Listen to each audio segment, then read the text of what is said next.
Hi everybody, it's Lynn again. We're going to do a few more story problems that you're going to see in trigonometry. So this is a common story problem I've seen lots of times involving a drawbridge. Now in this particular problem, a lot of times the textbook will give you the picture, the diagram, which is always helpful. But the situation is you have a drawbridge and they'll say something like when the bridge is completely open, the bridge is open at a 35-degree angle. And then also that the river that it covers is 150 feet wide. So they'll give you a width here. They'll give you an angle that we're opening up this bridge. And then they'll also say the bridge, when it's closed, is some distance above the water. In this case, it's 15 feet above the water. And one of the questions I see often is find the distance from the top of the open drawbridge to the surface of the water below. Okay, so it's this green distance right here that I've noted with the letter D. So find that distance in trigonometry. Okay, so the setup is here. Think about you're in trigonometry, so we're probably going to look for a right triangle to use some angles, okay? So in this situation, we have these 35-degree angles. We want to know this total distance from the top to the surface of the water. The way we can use a right triangle to find this answer is if we find this length right here, using this right triangle, then we have these triangles are exactly the same, first of all, you know that. So then if we found this distance, then we can just add the 15 below, and that's our final answer. So using our right triangle, we're going to start off by finding, I'm going to call this X.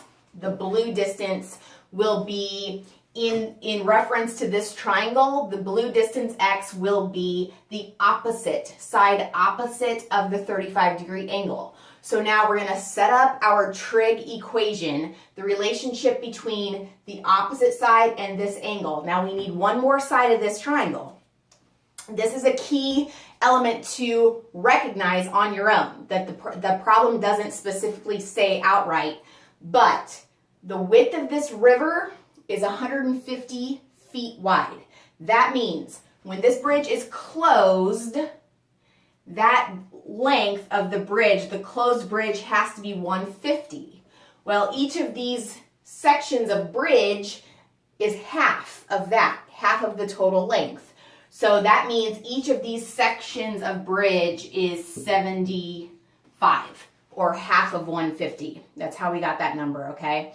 So then, obviously looking at your triangle, now you have you're looking for the opposite side. You have been given the hypotenuse. So opposite, hypotenuse, that's going to be a sine. If you go back to the SOHCAHTOA stuff, the sine of your angle given, so sine of 35 degrees is going to equal opposite over hypotenuse. So X over 75. And I always try to tell everyone I talk to, please, when you're doing this problem on a quiz or a test, if you have possibly the potential of getting partial credit, please write down this equation, because it will at least show your instructor that you understand this much. This is the trigonometry, okay? This is the trigonometry that you've learned.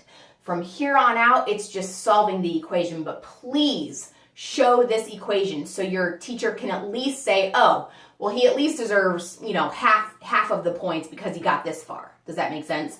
So you have your trig equation set up. Now, finding X, we're just going to solve this equation, which means we're going to multiply everything on both sides by 75. 75, which I don't have room for over here, but that's going to cancel. So then I have 75 sine of 35 degrees equals X. Then I get out my handy dandy calculator, and whatever kind of calculator you are allowed to use or you like to use, make sure first of all you are in degree mode.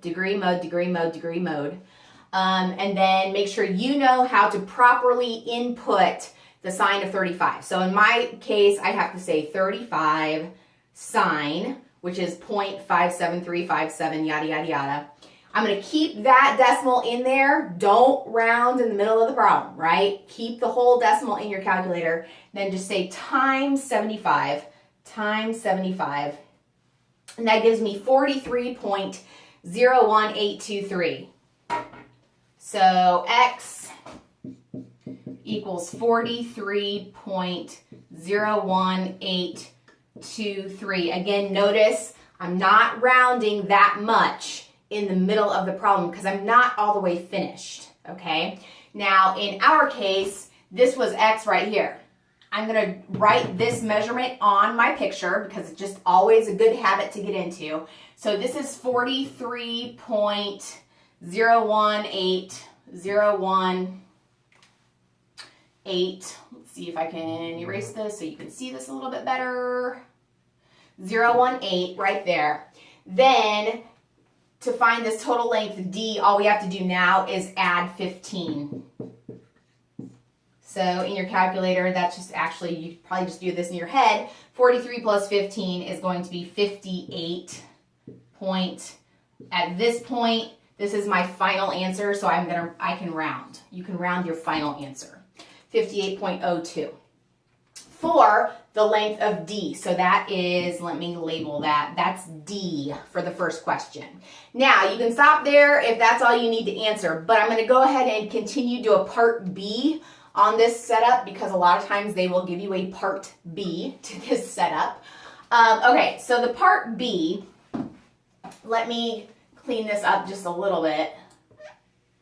So we found our D, we found our X, which is the opposite side of this triangle. And we said this was 43.018.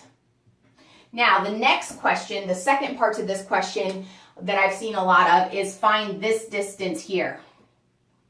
That is the distance between the tippy tops of the open drawbridge. So that green distance right there.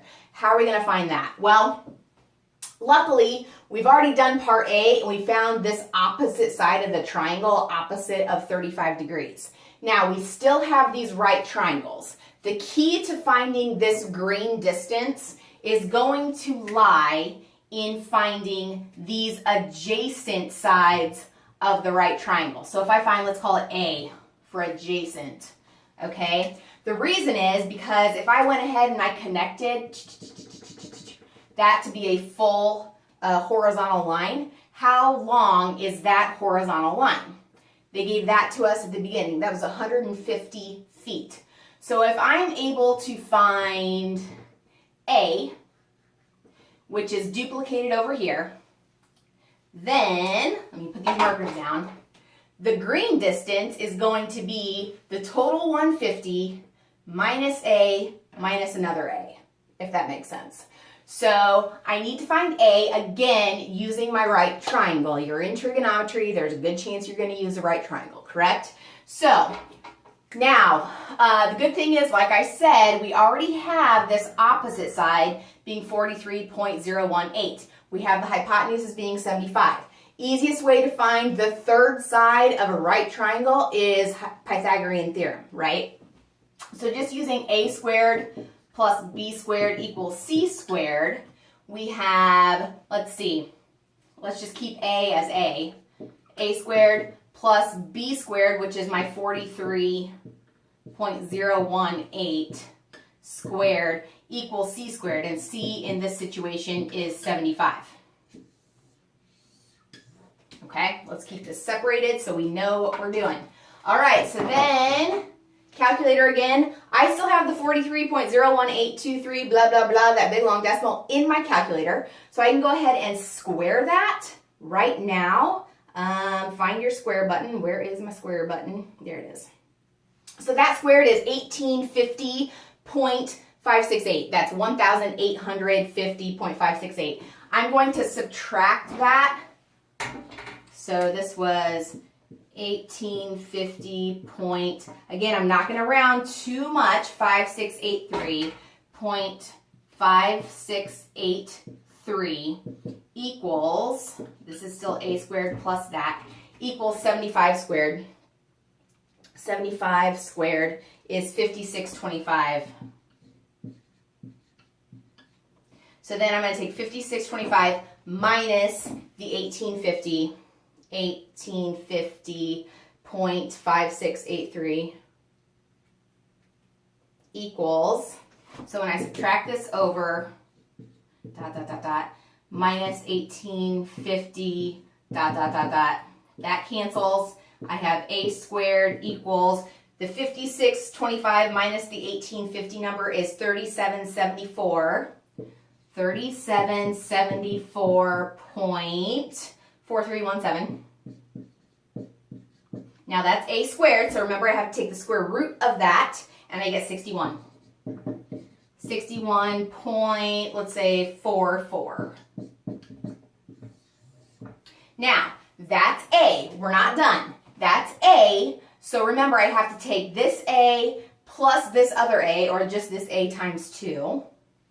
Times 2 equals, so 2A equals 122.87, 28, let's say. And now I'm going to take, my next step was to take the total width 150 minus the 2A, the 122.8728. So a lot of decimals here. These numbers get kind of messy. Just make sure you try to stay organized with your work. But 150 minus 122.8728 equals 27.127. Or 27.13 for short. So that's the final answer up there. 27.13 is this distance here. So like I said, I've seen this problem, the drawbridge problem, a ton. It's in a lot of different textbooks, so there's a good chance you're going to run across it. So this is the setup. Go back, review, because there's a lot going on here, a lot of different steps. Make sure you appropriately use your calculator correctly. That's huge. Don't round your decimals in the middle of the problem. That's huge. Show your trig equation setup. That's huge. A lot of details going on here. So keep coming back. Watch this again and again if you have to. If you do this problem a few times, I think you'll get the hang of it and you'll be able to nail it on any exam or quiz. So go ahead and keep coming back. We're going to keep doing more story problems, hopefully help you out quite a bit. Thanks.